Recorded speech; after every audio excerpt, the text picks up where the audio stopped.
My sister banned me from her wedding. So I went on vacation. Then everything fell apart. Hey, Reddit. Before diving into the story, just a quick note. This is a brand new channel, and we're putting in tons of effort to bring you the most gripping real-life tales. If you enjoy what you hear, help us out by hitting that subscribe button so we can reach our first 1,000 subscribers. Now, let's jump in. Growing up, my sister Lisa and I had anything but a smooth relationship. She was a family favorite, always praised and adored, while I was a quiet, independent one who never quite matched the image my parents had in mind. Lisa thrived on attention and admiration, while I preferred my own company and peace of mind. Despite our differences, I always stood by her. I celebrated her victories, comforted her when things didn't go her way, and did my best to be a supportive sibling. But everything shifted when she got engaged to her longtime boyfriend, Matt.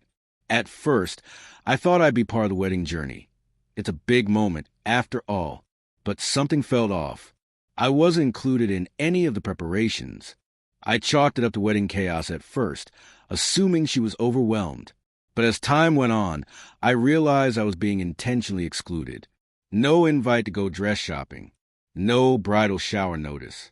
Not even a heads up about the family meetings my parents were regularly attending. Whenever I asked Lisa about it, she gave me vague, dismissive answers. Oh, it was a last-minute plan, or I figured you wouldn't be interested.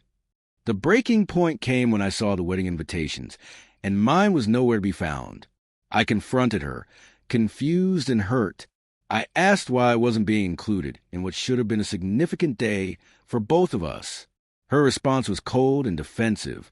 She said the wedding was small and intimate, and she only wanted people who had been a part of her journey. I reminded her that even distant acquaintances were on the guest list. Her response? I just don't think you'd vibe with the event. It's not personal. But to me, it was very personal. My parents backed her up. It's her day, they said. She gets to choose what makes her happy. No one stopped to ask how I felt. Like I'd been erased from her life just because I didn't fit into her curated version of perfection. So I made my own decision. If I wasn't welcome at the celebration, I wouldn't be around for the inevitable post-wedding drama either. I booked a solo trip to a tropical paradise, turned off my phone, and left all the family noise behind. On Lisa's big day, I was lying on a sun-soaked beach, cocktail in hand, feeling more at peace than I had in years. I wasn't pretending to be happy. I wasn't putting on a polite smile. I was simply existing, and it felt good. Surprisingly, I felt no guilt, no pangs of regret, just relief. Then, on the second day of my vacation, my phone, which had been off, lit up with missed calls and frantic messages from my parents, extended family, even relatives I hadn't spoken to in ages. I ignored them at first, assuming it was leftover wedding chatter. But the messages kept coming. They grew more desperate. Finally, curiosity got the best of me, and I listened to a voicemail from my mom. Her voice was laced with panic and fury.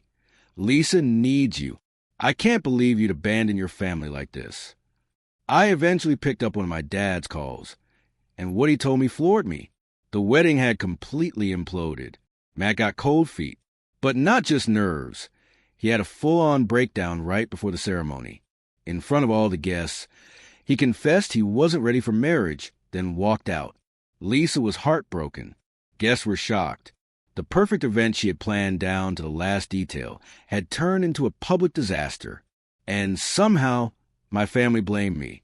My mom insisted that if I had been there, I could have talked sense into Matt, or at least been there to support Lisa emotionally, as if my presence alone could have fixed the deep-rooted issues in their relationship. I wasn't sure whether to laugh or scream.